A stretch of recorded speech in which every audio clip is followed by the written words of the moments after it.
Hello. Okay.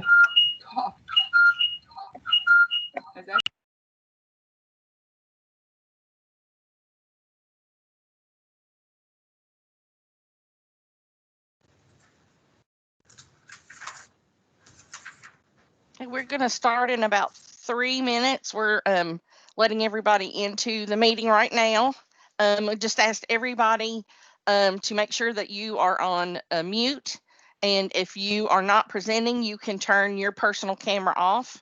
That will save some bandwidth for us. And we can hopefully get more people onto the call. So we'll be starting very soon.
Okay, Josh, I'm going to try to share my screen. So you let me know if you can see things.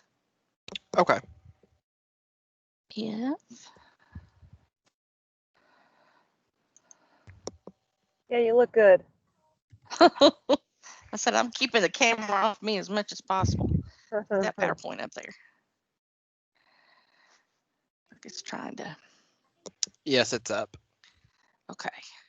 Did you get Good deal. No, search Teams meeting. Oh, you know what, Edie? I don't. You didn't have listserv, so you didn't get the email. That was silly of me. You can. I'll just listen. That's fine. If you could mute your mic, we'd appreciate it.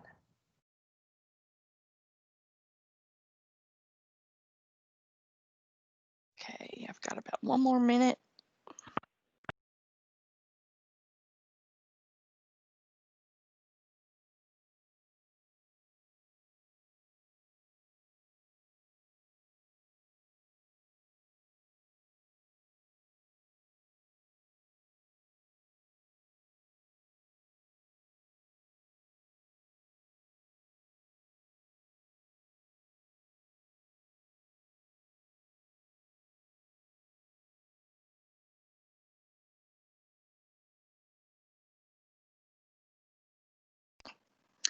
Okay, it is 3 p.m. Eastern Time. Welcome everyone to our 2020-21 back to school webcast. I'm Angie McDonald. I'm the State School Nurse Consultant for the Kentucky Department of Education, and we have a good group of people presenting today, including Samantha Engstrom, my co-worker here at KDE, who's going to be able to answer all your Infinite Campus health questions. And then we have some partners from Public Health on here to give updates as well. And then we're going to have plenty of time for you guys to ask lots of questions. And if there's something that we can't get the answer to today, we will keep note of that and make sure we get it out to you guys. So I'm going to go on and get the meeting started. Just want to remind everyone, if you are not presenting, to turn your personal camera off. And if you can keep yourself on mute. If you have a question, you can enter it in the chat box, or you can unmute and ask questions when we get to the question and answer portion of things. So we will go ahead and get started. Okay, kind of touched briefly on our agenda. We're going to be talking quite a bit about Infinite Campus. That's going to be a big chunk of our presentation today, and all the various things such as the mask waiver flag, COVID attendance groups and codes, how to log temperature checks, how to track testing referrals in campus, and the importance of entering food allergies. We've also got hot topics where we're going to address a lot of things that we've been seeing a lot on the listserv, and a lot of questions that have been coming in here at KDE, some of the frequently asked questions. We'll have an update from our partners at Public Health, and then we will, at the end, we'll take your questions and answers, and those that have been submitted ahead of time on our Google form. So I'm going to kick right into Infinite Campus updates, and I'm going to turn over to Samantha Engstrom. And Sam, you can just tell me when you want me to advance your slides, and I'll be happy to do that for you.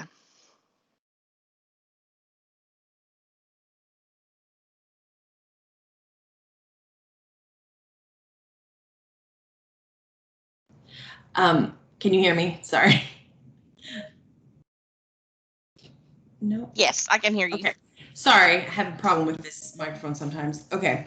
I'm Samantha Engstrom. As Angie said, I've been with KDE for many years now, and I've been with Health for a few years unofficially, but just this last year I started with Health as my main job. And so with the mask waiver flag, that's something that Infinite Campus has put in, so districts should not be putting their own flag in. That can mess things up. So if you know that your district has done that, we're going to need you to take that one out and use the official one. And as you can see, so how to get to the to creating a, or not creating, to giving a flag to a student.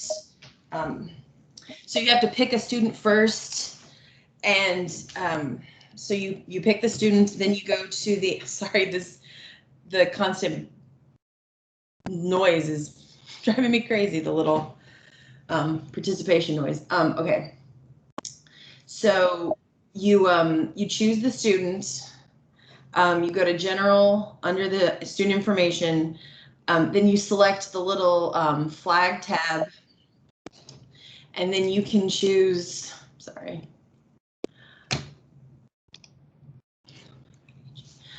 So you can choose the start date and the end date, and let me see here.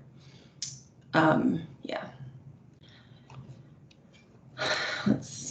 So this is not the presentation that I sent Angie or Josh or whomever.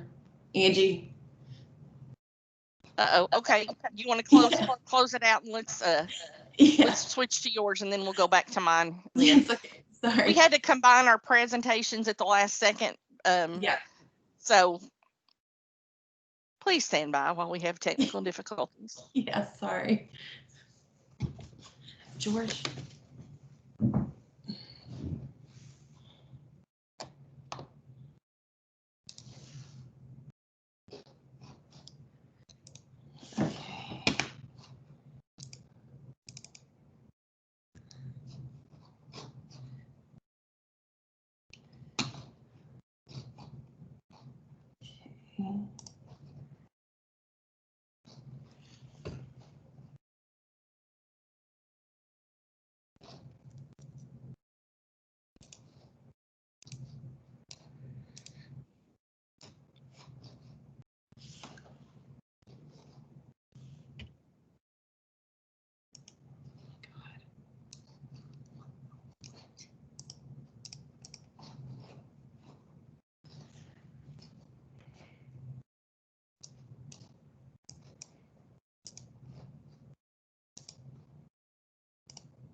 Okay, we can see your screen now, Sam.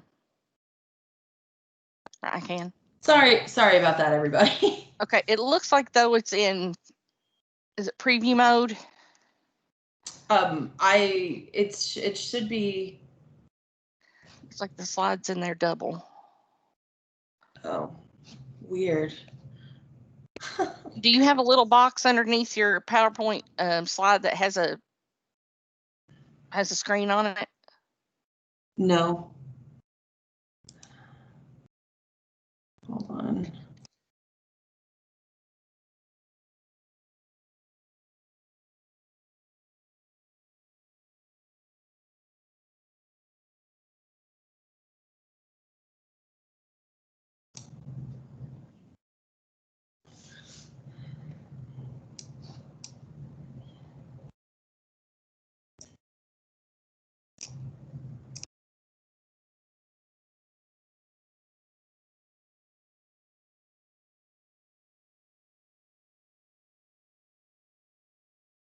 Hey, Sam, this is Josh. I have mine up. Would you want me to share it? Oh, yes, please. I'm having issues over here.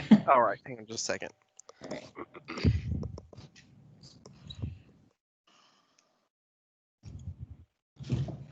Oh my God. George.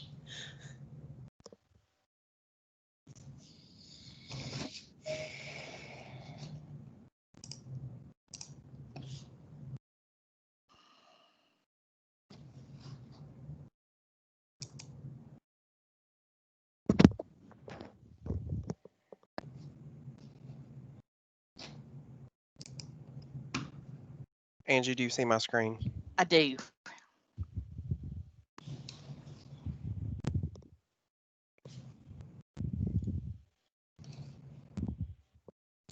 Okay, that works.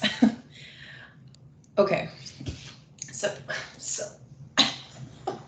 sorry, my cat's trying to be part of the presentation. Okay. Okay, so as I was talking about the mask waiver, it's really easy to just add a flag to one of your students, give them a start date, and I don't know if we are requiring an eligibility start or end date, but I would put those in there. So, next slide, Josh. Here. Okay, so you've put the flag on the individual student, and now you need to know, like, you need to get a list of who has the mask waiver. So if you're unfamiliar with ad hoc, you don't worry, you don't have to build an ad hoc for yourself. We've already built it and pushed it down. So you just need to go to ad hoc reporting on the left side of the screen, click on filter designer. And if you've built filters before, you'll know that there will be a big list, probably if you've built them before, but most likely if you're new to this, or if you've just done a couple, you'll just see the state published folder. Under the saved folder, you see the middle box. If you don't see state published folder there, you need to talk to your tech person because you need to have access to that. That's not it. And a big important thing for people to note about ad hoc, you can't hurt anything. You can't mess anything up by going in there and pulling reports. It's just pulling data out. You're not putting anything in, so you should be allowed to have access to that. So the ad hoc is ready to go as it is. You click on the little plus sign beside state published, and then you'll have to scroll down through all of the state published, and you'll see student COVID mask waiver. There's 2 new COVID related ad hocs in there that have been pushed down for you all.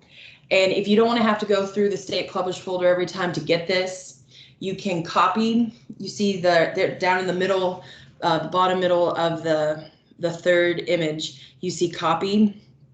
So you want to select copy, and that way you can have your own mask waiver. You don't have to go through these steps again. It'll just be right there in the saved filters. Or if you are not interested in that, you can just click test and it'll pull up a list of students right away. You don't have to do anything. So we can go on to the next slide. So just a little kind of reminder that there are some new attendance codes that are COVID related. There's QCP, which is the student is quarantined, excuse me, because they have tested positive for COVID, and QCE, which just means that they were exposed. So these are things to remind your attendance clerks, just everyone needs to be aware of these. This is just kind of a quick little reminder. All right, go ahead, Josh. Okay, so with logging temperature checks, people will be doing as the students come in, and once again, you'll have to pull up a student to be able to see these options. So you look up a student and then you click on, you do student information, health, and then general. You can see it's kind of highlighted down there in the middle of the picture. And once you get to that, these tabs will come up that are related to health, and you want to click on the daily health log tab and select new, which is the little blue button down at the bottom. Okay, you can advance.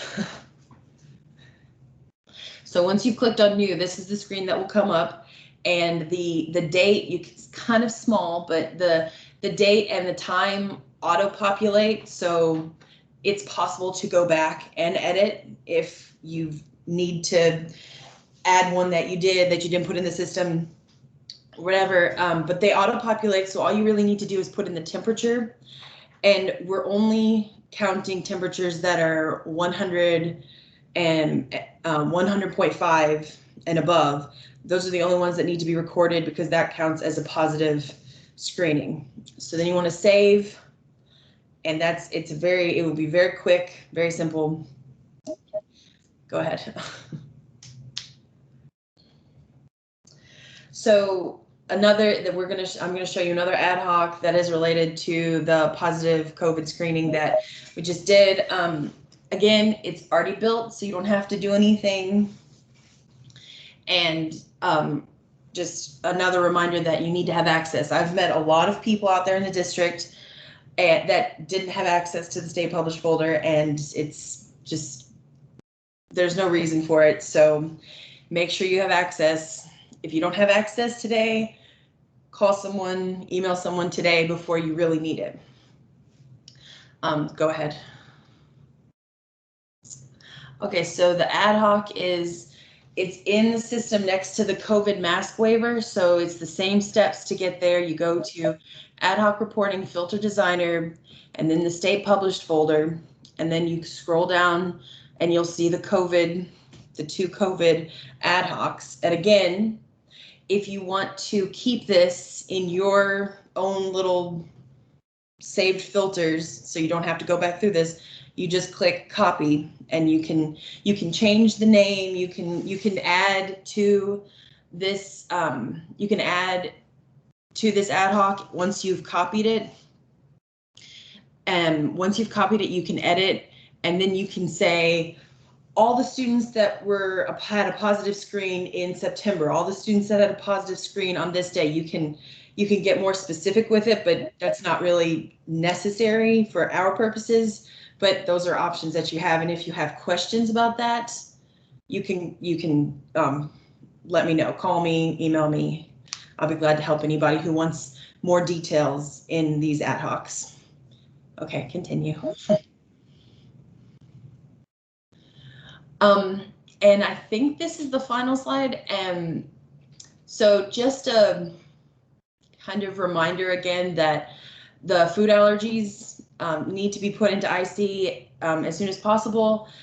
You need to prioritize that because there's meal preparations and meal deliveries that are going out that they need to know if the students have allergies. It's very important, as you all know. It's just kind of a reminder. I think go ahead. Okay, I'm finished.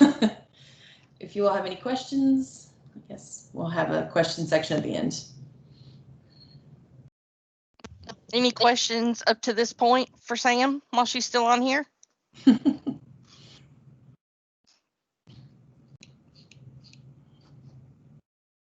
It takes a minute or so to show up in the chat box. Josh, click over. I think We're gonna have to switch PowerPoints again. Yeah. So I'll just pull, if you want to stop sharing, I'll pull mine back Okay. up. All right. Let's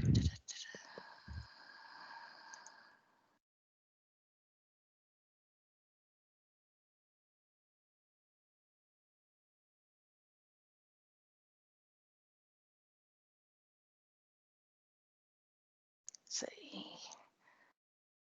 No, that's not it.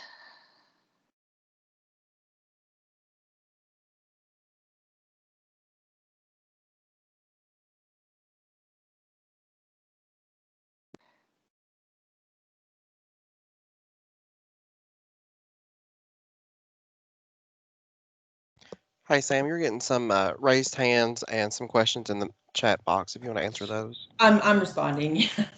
Just taking me a minute.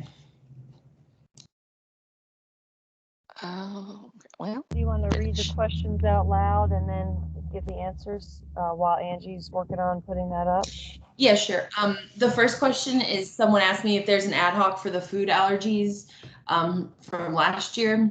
And I think there is, but that could just be in my own personal folder. I'm not sure. But if you need that or if you want that, you can email me. And if enough people ask for it, I can have them push that out. So just let me know if you need that. So we've got a question about asking where the health log is. Once you've chosen a student in the search box, you click on their name, obviously, and then you go back to index and student information, health, general, and wait, not this one. Hold on. Oh, this is state edition. I believe it's student health, general, and it comes up there. It'll be one of the little tabs. Is it mandatory to put the temps in IC? Angie, are we not supposed to be tracking these? I'm not sure. I don't know that one. Yes, we are being asked by Public Health to collect this data. So for the contact tracing purposes. I thought so. I just wanted to make sure. And someone has asked if we will get a copy of the slideshow, and yes, we will send that out. If you are logged in as a phone number, please type your name in the chat box so we know your name. That way we can email everything to the correct people. Okay, is it showing my slides or not? Because I can't tell from. It is, yes. Okay, because it's not letting me see the PowerPoint. So we're having problems. Yeah. It's a Monday. It's possessed. Okay. All right. Can you see the well, it's got the wrong. This is bizarre because it's got the wrong slide. It pulled up the wrong slides again. Can you all tell us where to find the chat box? If you kind of if you hover over, do you see the little microphone and camera, those options? Yes. Okay, well there's a little like chat box. It looks like a little speaking box. It's like a little square with lines in it. It's between the hand and the people. Okay. Yeah. Okay, guys, it's on here. Let me. Okay. It keeps opening the wrong PowerPoint for some reason. Okay, let me see here.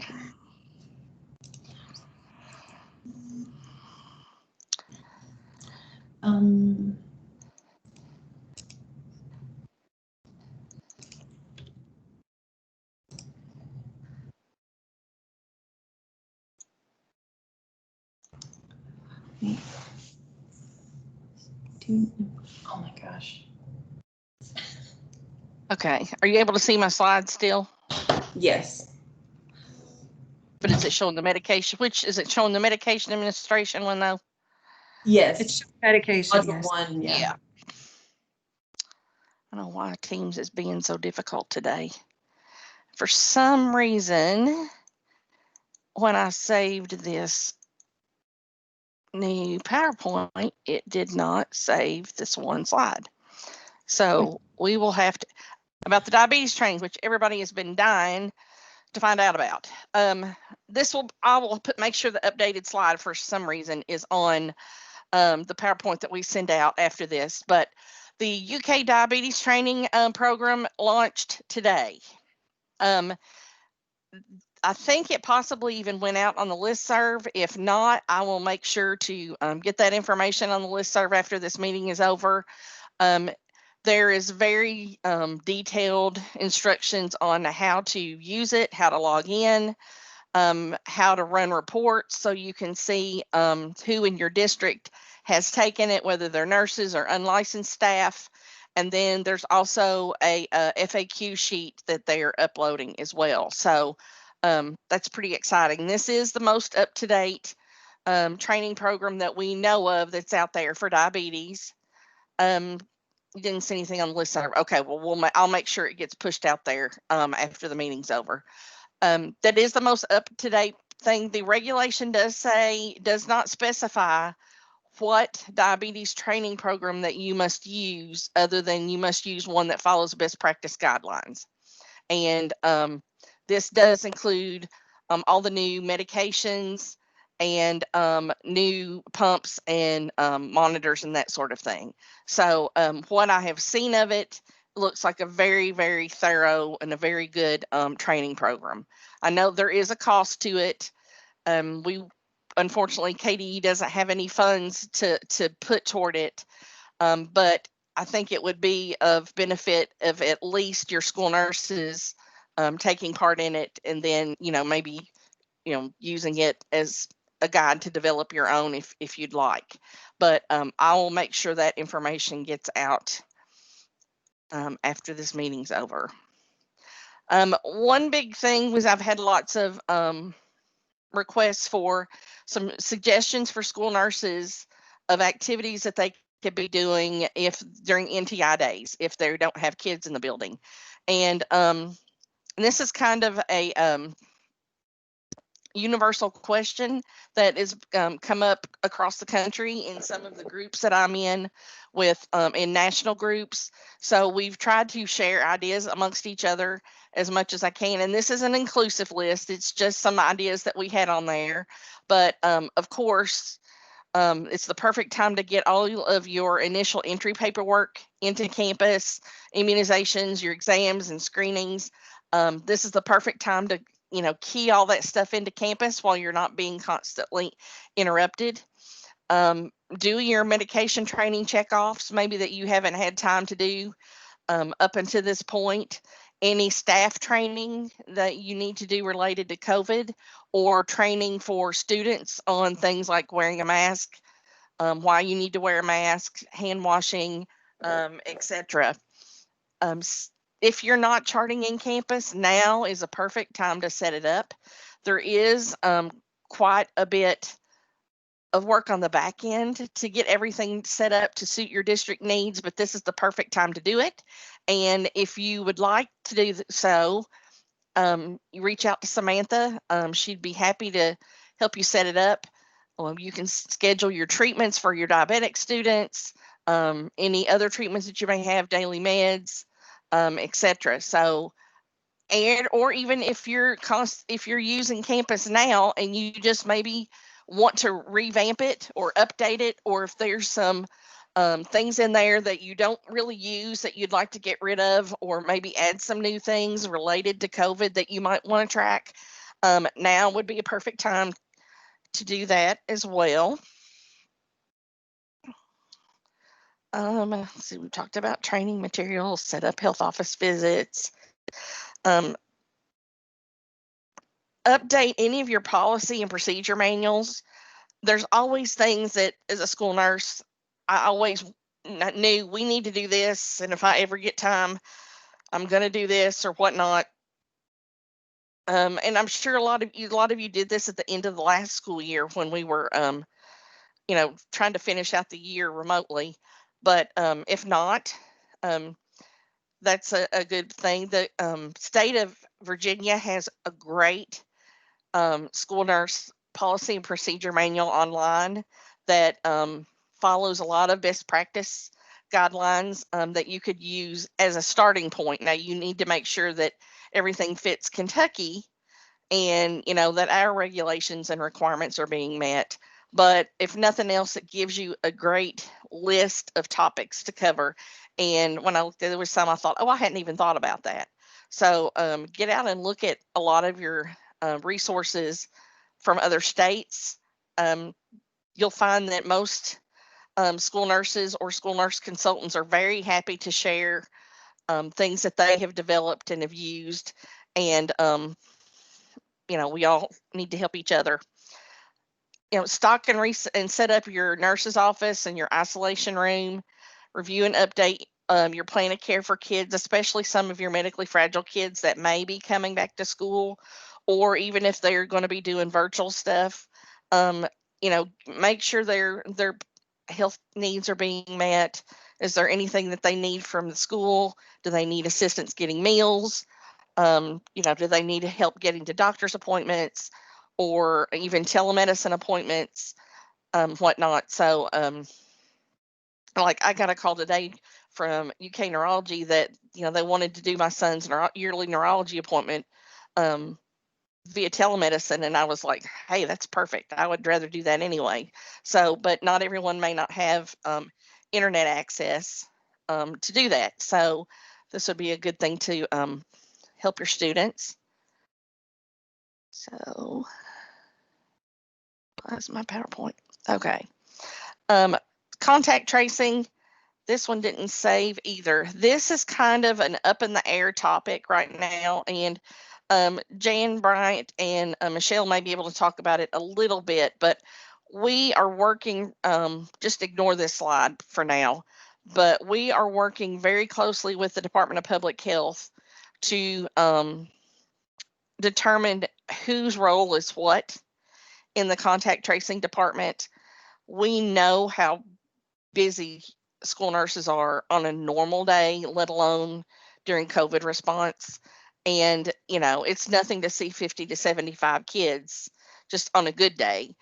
There is no way you are going to be able to keep up with who was sent home and what day he could come back and who was contacted and whatnot. And we don't want you all thrown under the bus, and the Department of Public Health doesn't want you thrown under the bus. So we are developing, working on very specific job duties for different people, and what's the job of the local health department, what's the job for the school, and who's the best person to do so, etc. And we hope to have a written guidance document ready by next Tuesday at next week's superintendent's webcast that we can roll out. And once that's out, then I will make sure that we get it pushed out to districts as well, because we want to make sure you guys have that. I just lost control of my slide for some reason. Well, let's see if I can get it back. Angie, while you're working to recover it, this is Jan Bryant. Oh, yes. And so just to reinforce what you just said about contact tracing, it is not a straight linear line on how you do that or when you expect the student to return, because there's too many variables that guides that decision-making process. And so the one thing I do want to reinforce is Dr. White, who is the clinical commissioner for us here in public health, very much wanted to, first of all, express her thank you to all the school nurses for all the work you're doing and helping with this process, but to reiterate that we're not here to throw you under the bus. The goal is not to mass pile on that piece of work onto the school nurse, understanding we don't have that workforce capacity as school nurses across our state. So as Angie has said, it is a work in progress. A large part of it will be relying upon the guidance that comes from the trained contact tracers out in the local health department. And we'll speak, Michelle Malicote and I will speak a little more to that here in a little bit, but just to fill in the gap there while she's found it. And since you're there, I'll back out.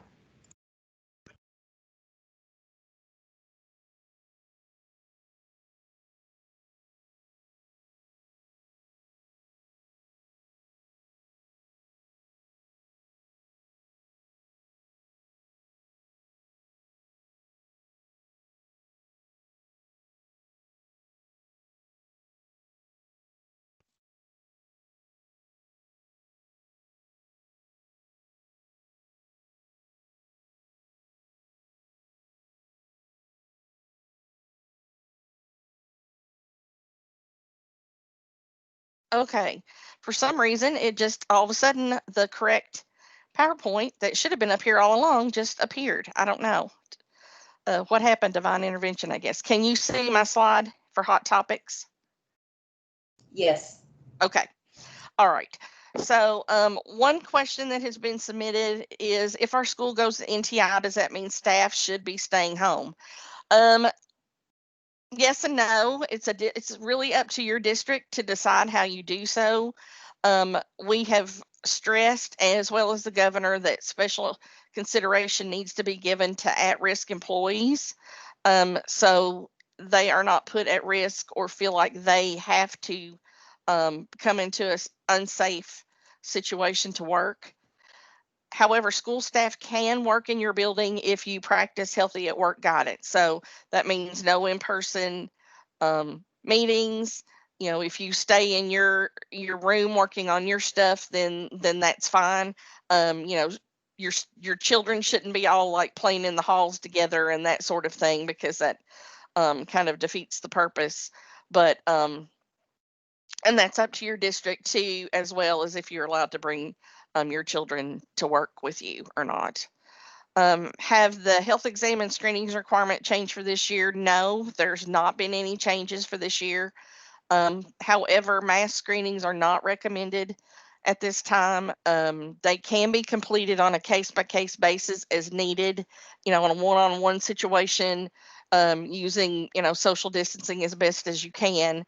And the Prevent Blindness Association has partnered with the National Association for State School Nurse Consultants and are working on a advisory statement on how to perform screenings during COVID.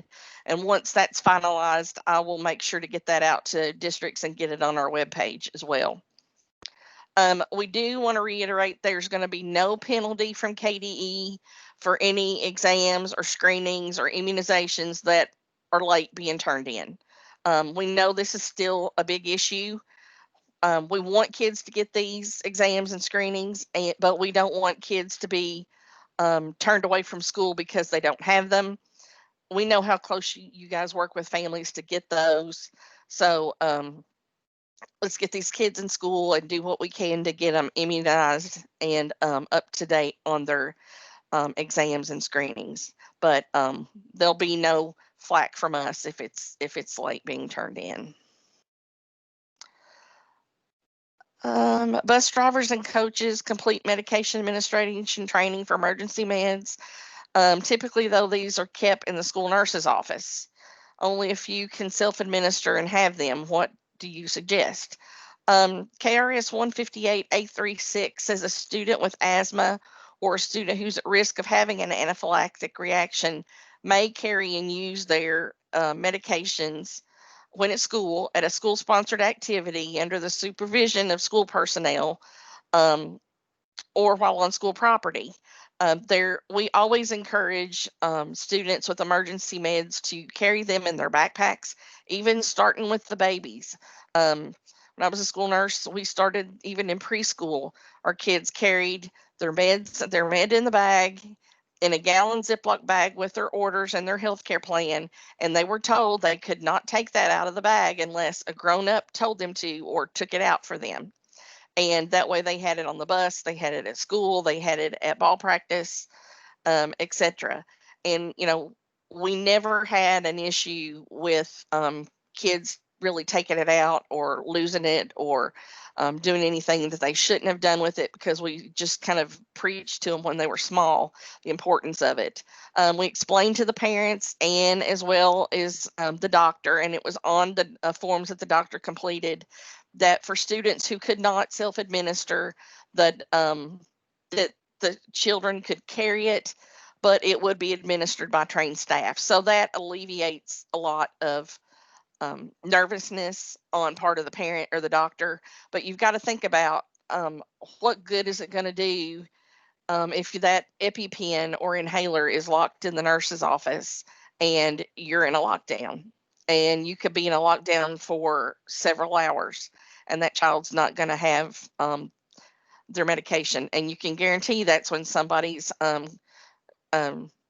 blood sugar is either going to go extremely high, extremely low, or someone's going to have a panic attack, or a diabetic student's blood sugar is going to crash. So that's why we need to really stress our kids to carry their supplies with them at all times.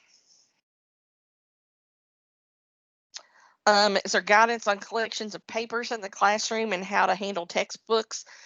We have released guidance on August 10th. The link is included in the PowerPoint there. And they have followed the guidance of the library, the National Library Foundation's recommendations. And there's no straightforward. Some groups say 3 days, some say 4 days, some days say 5 days. So for sake of this purpose, they have just recommended a week. Just have a reshelving book for each day of the week, a spot. The Monday books go here, and then the next Monday they can get put back on the shelf. Dr. White had mentioned at one of her things that she spoke on, as far as papers that the nurses handled for forms and stuff that was turned back in. As long as you were using frequent and good hand hygiene, to clean your ink pens and that sort of thing, after that, she did not see an issue of leaving things to have to wait that long. So I think that's kind of up to you, and I'll let Jane and Michelle talk about that when they pop on here. Okay. Are there any trainings planned for new school nurses? Yes, well, not really. We know there needs to be one, but unfortunately, due to COVID, we have had to kind of put that to the side. I have heard rumblings that the Kentucky School Nurse Association is possibly considering developing a training. So hopefully by next school year, there will be something new out there. Other questions, is there guidance regarding what PPE should be used? And I've attached 3 links of different documents that are addressing that on the use, what types of PPE you should use, how to plan for how much you need, etc. It can all be found there on those forms that the PowerPoint that you'll be able to get to. So, do we have any questions at the moment before we turn things over to Jan and Michelle?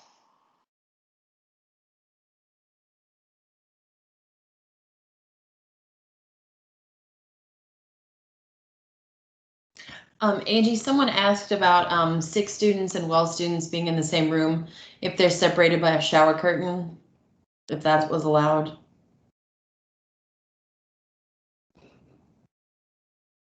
I'm fighting with my mic. No, sick students and well students should not be in the same area.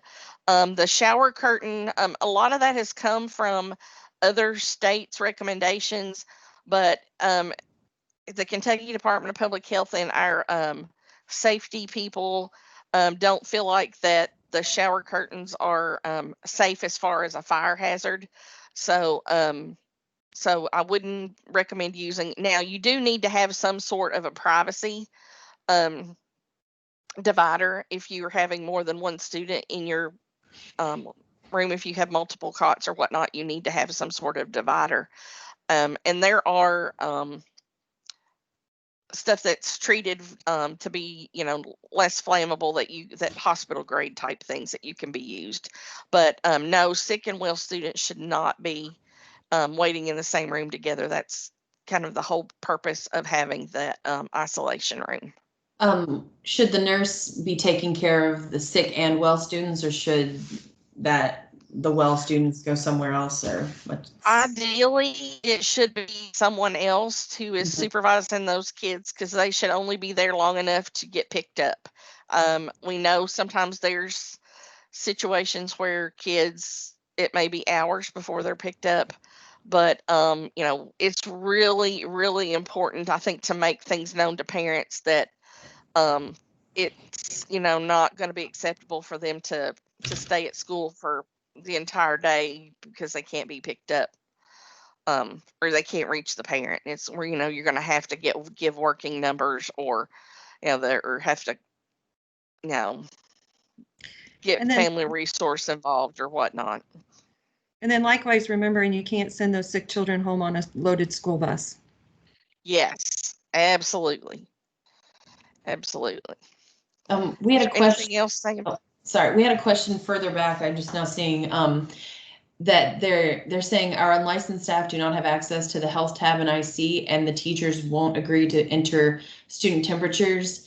And I just want to reiterate, it's only positive screenings that need to be tracked. So if a child has a temperature, so this person has pointed out there's some schools have, thousands of kids, and it's just, well, you don't have to put in all of those every day. You just put in the positive ones. And as I was saying, you can track it somewhere else. I don't know. I'm saying that. I don't know if that's allowed, but you can go back later and someone can put in the positive temperatures in the system if they don't have access.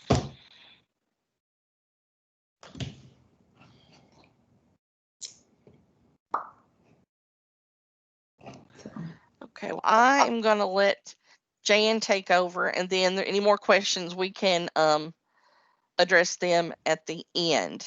Do you have a PowerPoint or anything you need to share? I'm going to stop sharing my screen. No, ma'am. I want to first of all say thank you to everybody who joined.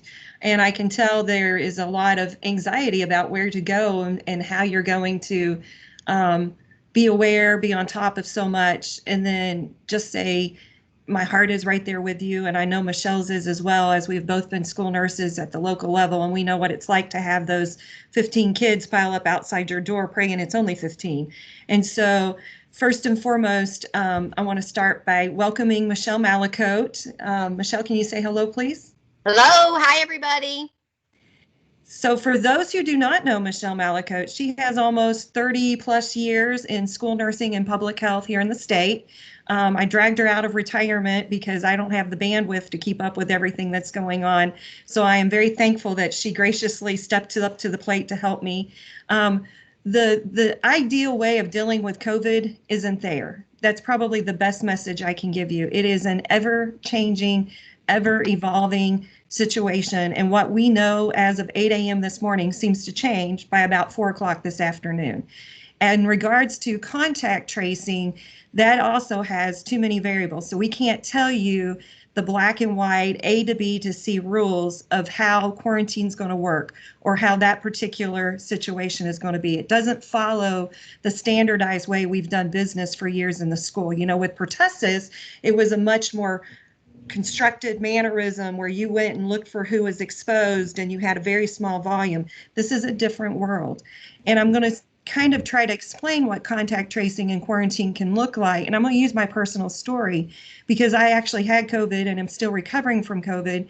And so my husband's own return to out of quarantine to leave our home, his date changed 3 times based upon his exposure to me with positive symptoms.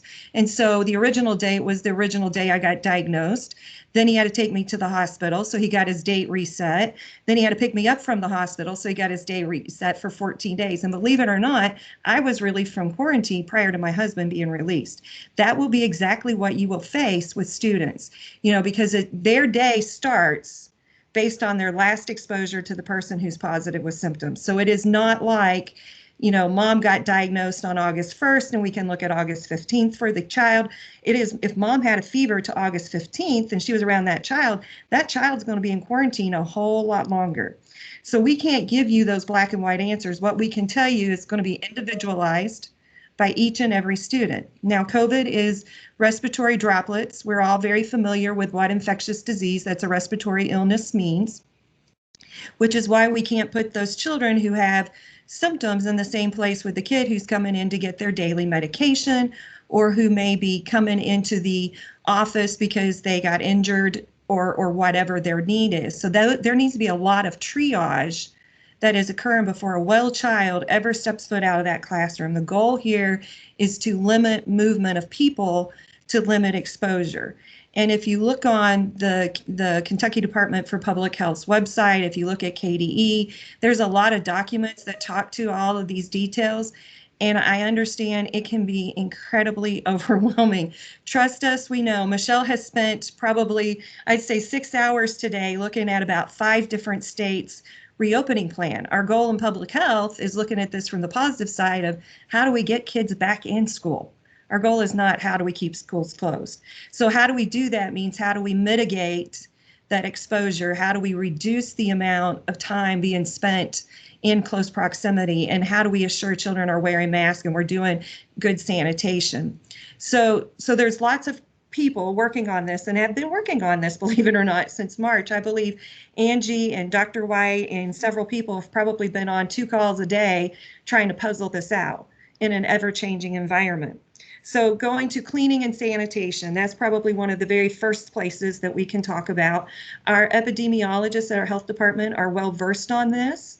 They're the best people to ask those questions of. They're also the people who can give you those safety guidelines, like the fire marshal says you cannot hang a shower curtain. That's straight up from the fire marshal themselves. You know, they're the folks who can tell you how often, what those solutions are, how you need to be wiping down. Now, what I will tell you is what you're going to see if you look at any document, it's generalized. And as a nurse, I don't like that.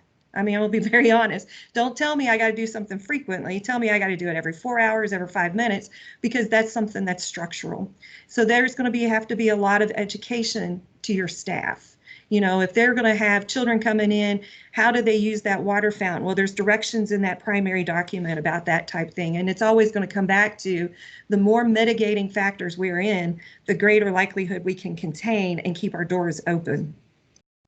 There was some, I think on one of the questions was cleaning supplies as far as pens, you know, books, that type of thing. You know, there again, there's documentation out there. If you'll look at the CDC's website, it talks about the actual item, what it's made of, defines somewhat how you clean it. The biggest thing I can tell you is clean. You know, we do know COVID breaks down with just simple soap and water. So it takes cleaning and friction, much like brushing our teeth.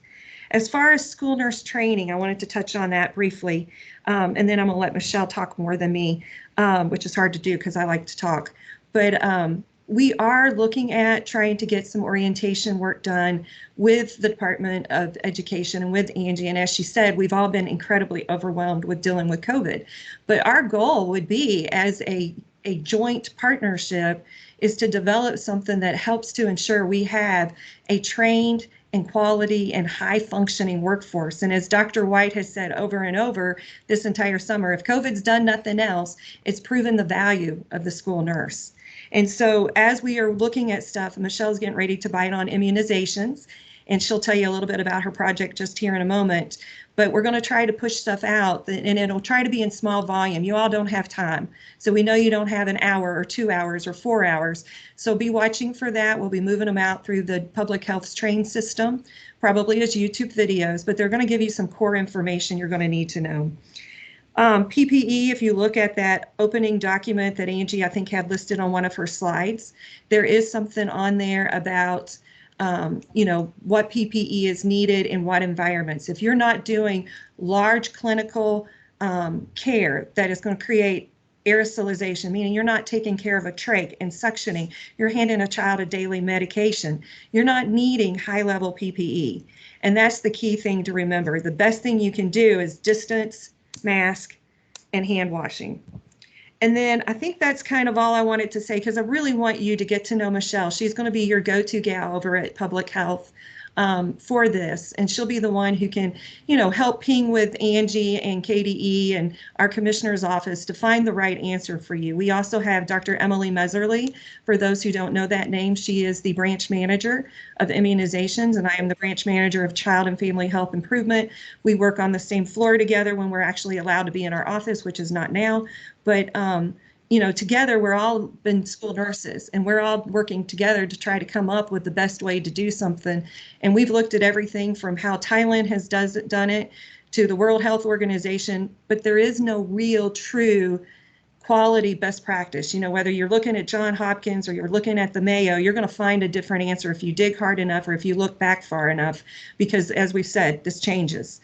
And so, Michelle, if you want to tell them kind of a little bit about yourself, and if you'll tell them about your project coming up on immunizations, that I think will be helpful, and then maybe some of what our dreams are. And so as we dream, we hope you'll be able to join us on that and help move school nursing and the value of school nursing out in the public eye in a much larger way. Michelle, take it away. All right. So, hi, everybody. And I know a lot of you out there, and I wasn't prepared to talk a lot, but I'll just give you a little brief summary. I am Michelle Malacote. If you look me up on the internet for my email, I am not Madison at ky.us. I am now at ky.gov. I was a school nurse at the Madison County Health Department for 21 years, and then I moved to the Madison County School District since 2013.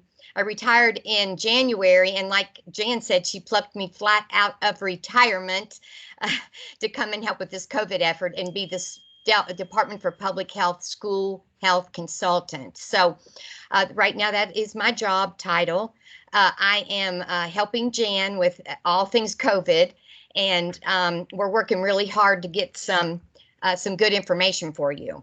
I think what you need to know about me is that I am straight out of the trenches, and I represent the trench. I was the one that brought up the shower curtain and how the custodian was going to put in the pole for the shower curtain in the school nurse office.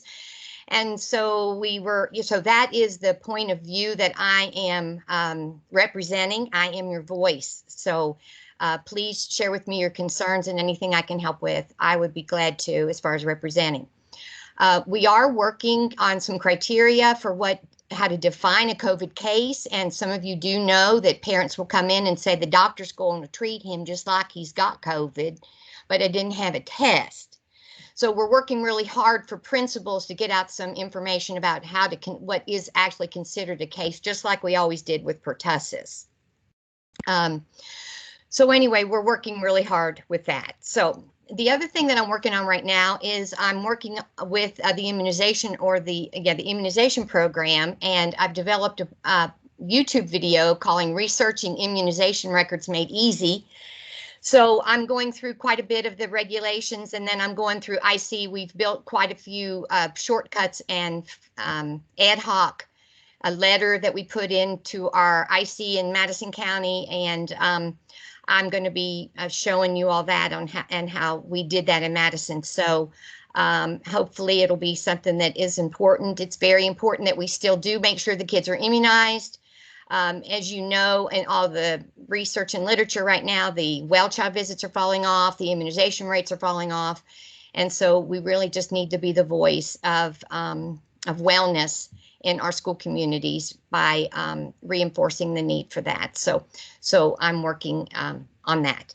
So I'm right here, and if you all need anything, I'm glad to help. I do say I'm working now in Frankfort, but really I'm in my husband's music room. As you can see here, I've got music all over the place.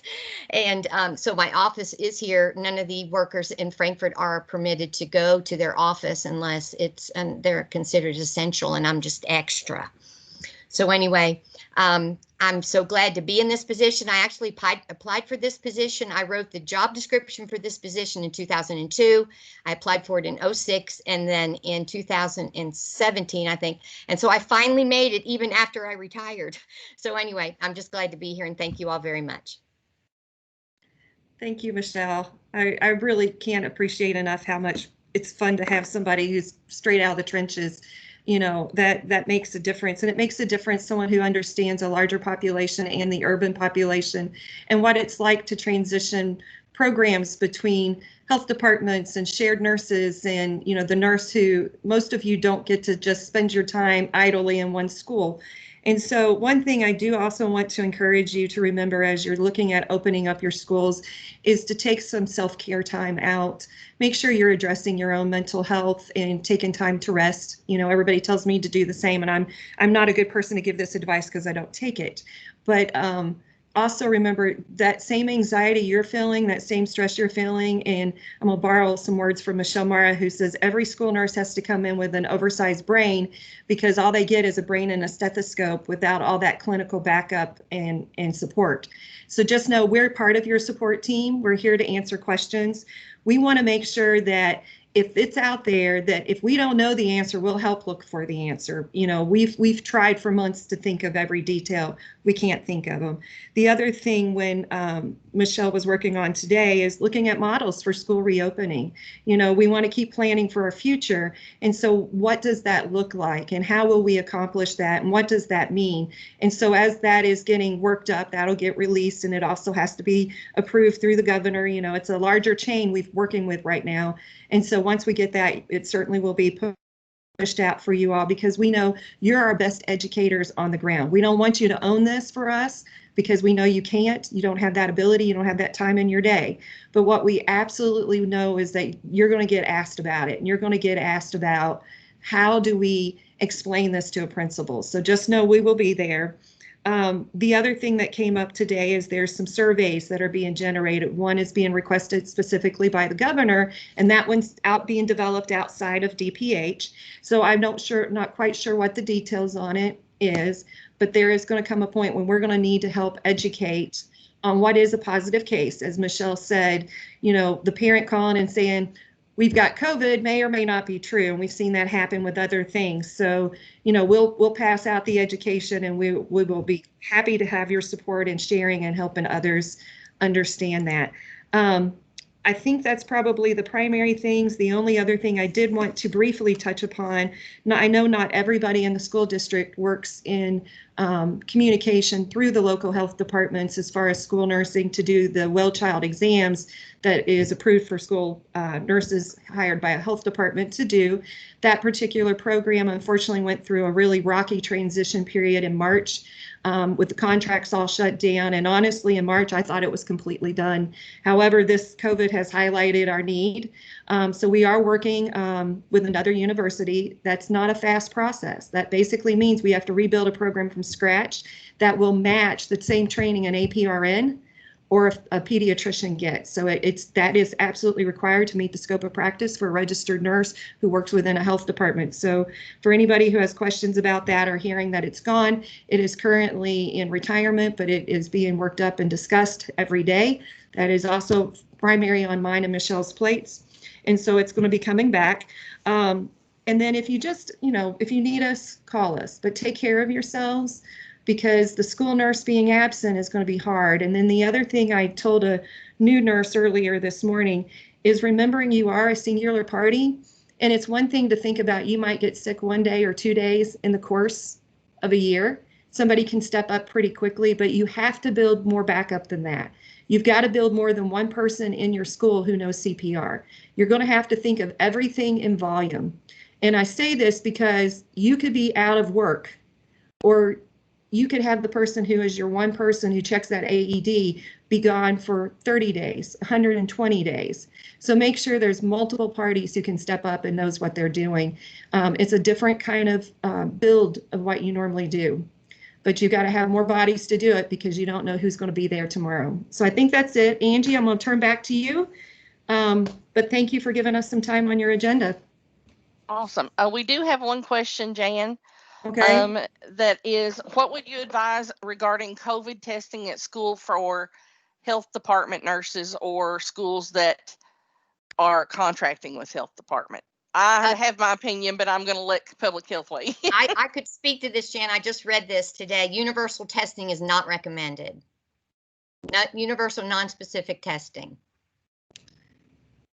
And we got into the testing business with strep throats, and what happened was in Madison was that we tested the kids, and then we sent them to the doctor and they got retested. So, you know, and Jan, please join me or please answer also, but I do know that it is universal testing is not recommended.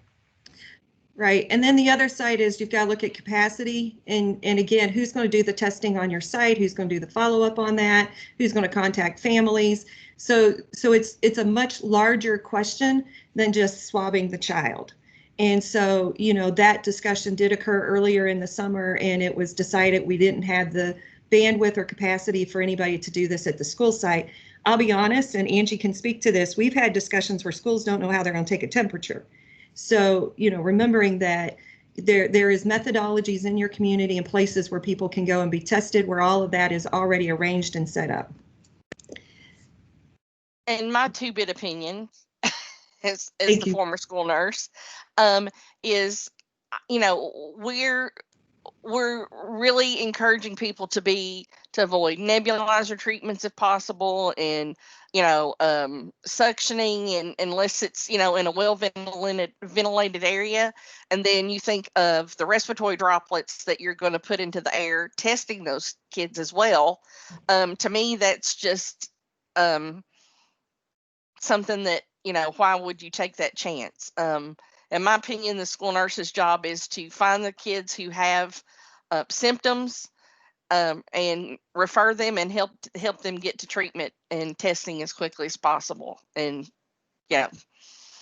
And remembering that our schools and our communities sometimes misunderstands the nurse as a clinical provider, and the nurse absolutely does provide clinical service, high quality clinical services. But this is one thing that can be handled in your community and should be, where the correct reporting mechanisms, the follow-up, and the contact tracing is going to occur following those standards from the people who've been trained to do that.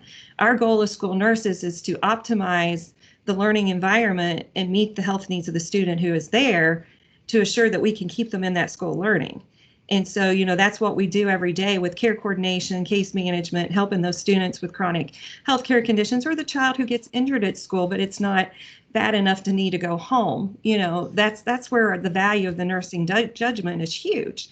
And so for COVID, you could spend all day, every day in a school that has 2,500 high schoolers doing COVID testing, and that's just not realistic. And keeping them in the class learning is the primary goal. All right, Angie, it's all yours. Okay. If anybody else has any questions for Jan or Michelle, go ahead and type those in now. I am quickly going to introduce Jim Tackett, who I think most people know through Coordinated School Health, and he has a minute to talk to you about some new funding that they've received, and he can explain it a whole lot better than I can. So I'm going to turn it over to Jim. Thanks, Angie. I will be quick, but in the conversation that has occurred, and some of you have asked about training and those types of things, Kentucky, as a CDC-funded state, also was provided the opportunity to receive some additional funding to assist schools in reopening around COVID. It is a one-year funding piece, and we are doing a lot of work with our educational co-ops who are on the front line and helping our schools and districts. And we're looking at a variety of areas: nutrition, physical activity and PE, management of chronic conditions, out of school time, social emotional learning. So it's all over the board in regards to the needs that your schools and districts are going to have around this. Not to mention how many starts and stops we may have throughout the potential school year. So I say all that to say, one of the pieces that we're in the very beginning stages of starting to think about is what would be helpful for you all in regards to resources, and I'm going to say training. I'm not even going to go professional development, because I think there are going to be so many things on the plate this year that a true full professional development, as we've defined it in the past, in that 2 hour, 3 hour, whatever, is probably going to be impractical right now. So are there things that you all would like to know around COVID, whether they be short video blurbs or blips on how to use PPE, what's available for us to use, how could you use that to then share with other school staff that will be helping you throughout the school year. So if you have thoughts and ideas or resources that you would like us to dig If we can't find, then potentially create. Please let us know, our Healthy Schools team. Many of you know Stephanie Bungie or Nicole Barber Culp at Public Health, or then obviously Angie as well. We'd love to get your thoughts on that, because we will begin that process very soon in trying to figure out what is helpful for you all. So I'm going to stop there. If you have questions, I'll try to answer them. Or if you have comments, please feel free to put those in the chat box too. Thanks, Angie. Thank you, Jim. Okay, let's see. Yep, go ahead and put that in there. Sam, are you still on here by any chance? I am. Okay, someone is asking if you could go over again about logging the temperatures for the positive health screens.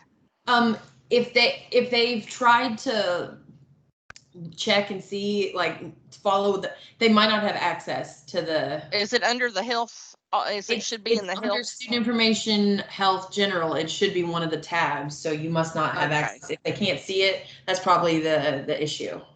Okay. So if they're not seeing it in there, then they need to get with their IC contact at their district. Yes. Okay. All right. Okay.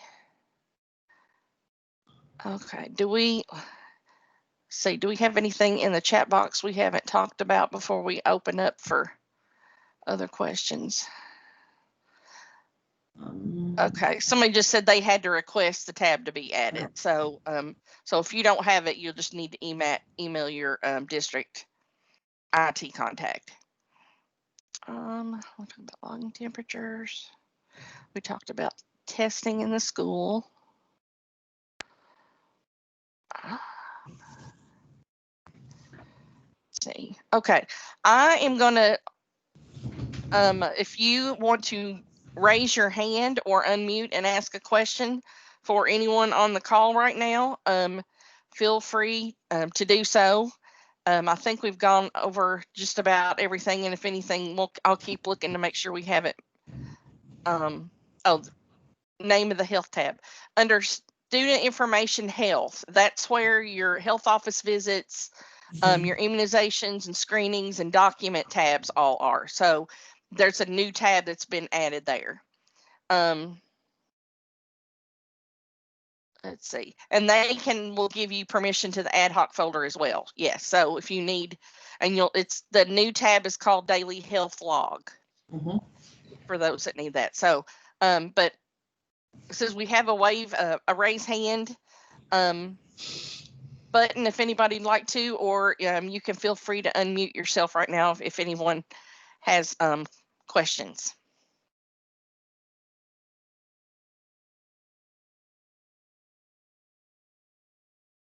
I can't believe nobody has any questions. You must have just covered everything really well.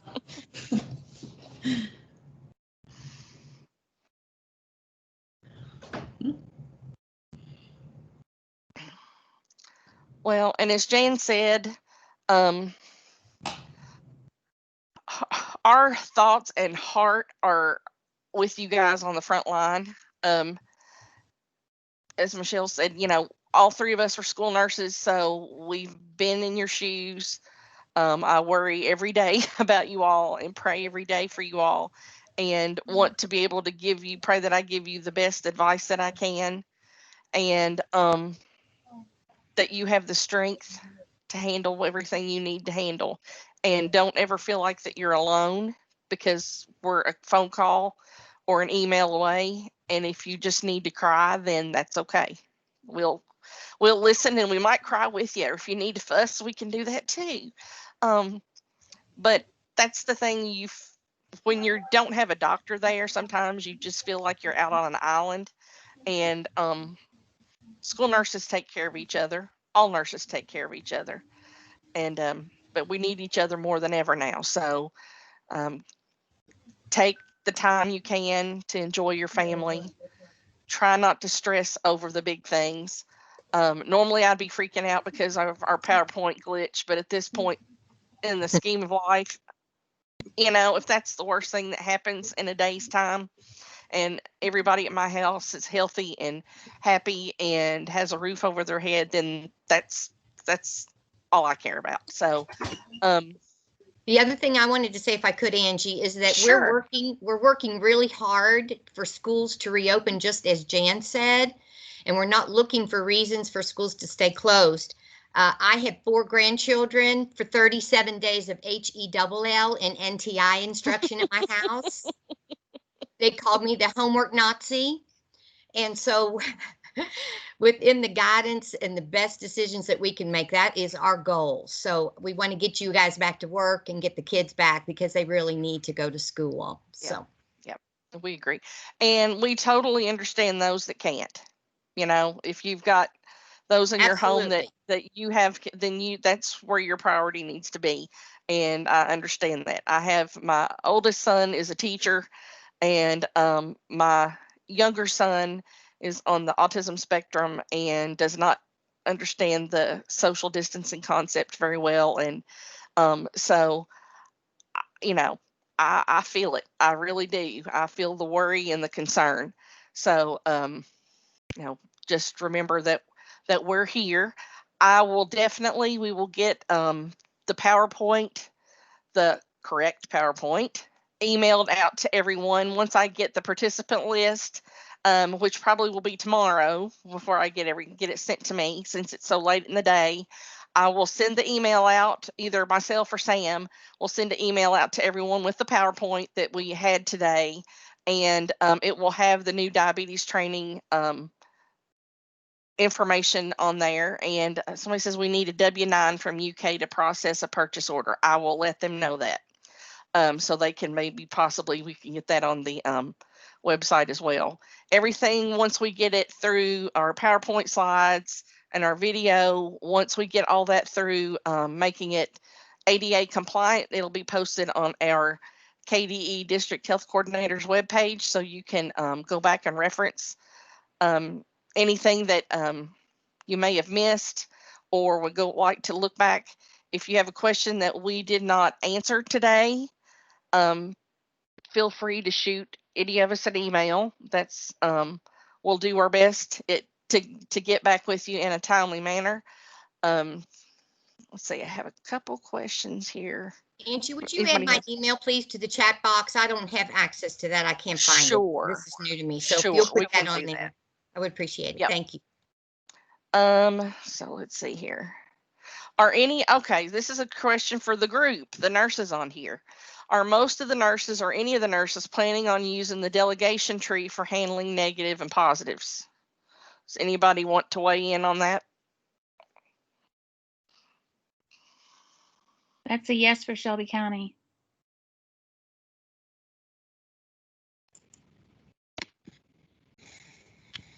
Okay. And where can we access the recording? We will be posting this recording on our KDE District Health Coordinators webpage. It usually takes about a week to get it through that process, get it subtitled and all that kind of stuff. But we can get the PowerPoint posted tomorrow, and then the video we can get it on as soon as it's available.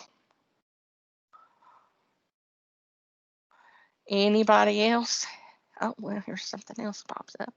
Okay, we're just getting email addresses for people. So, okay, any last questions? Yes.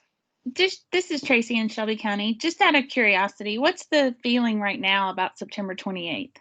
Is it looking positive for return to school, or are we thinking maybe no? That's the goal. That's the goal, but it boils down to what cases are going to look like when we get a little closer to that, you know, and that's going to be decision made by Dr. Stack and the governor. So, right. So keep in mind that we don't know what September 28th is going to look like. Right. You know, it could be variable depending upon county by county. It could be a statewide thing. We really have no crystal ball for that. And so until we know the number of cases and where they're distributed at and what's going on, I can say the more we're finding more and more children with cases, the more alarming this feels to a lot of us. You know, that is another issue at hand. But the goal, we keep working to the positive side of life, that this is all we're going to find a way to work within our restraints and have these children back where we know they learn the best. And that would be returning to school and understanding, as Angie said, some of these kids just can't. That's not what's in the best interest for them, or their families. So respecting all those pieces, but just knowing that each day we're all working to the same goal. Yes. Anyone else? I don't want to rush anybody off. I want to give everybody plenty of time, but I know everybody's time is so valuable as well. So, okay. Well, if we're not, I'm going to give you guys about 45 minutes of your day back. That doesn't happen very often. Thank you all so much for tuning in today. Keep up the good work. Remember, you are so important. And we're right behind you, cheering you on. And good luck with those starting back this week, whether it be remote or in person. All right, and thank you all for signing in. Have a great night. Thank you. Great to see you all.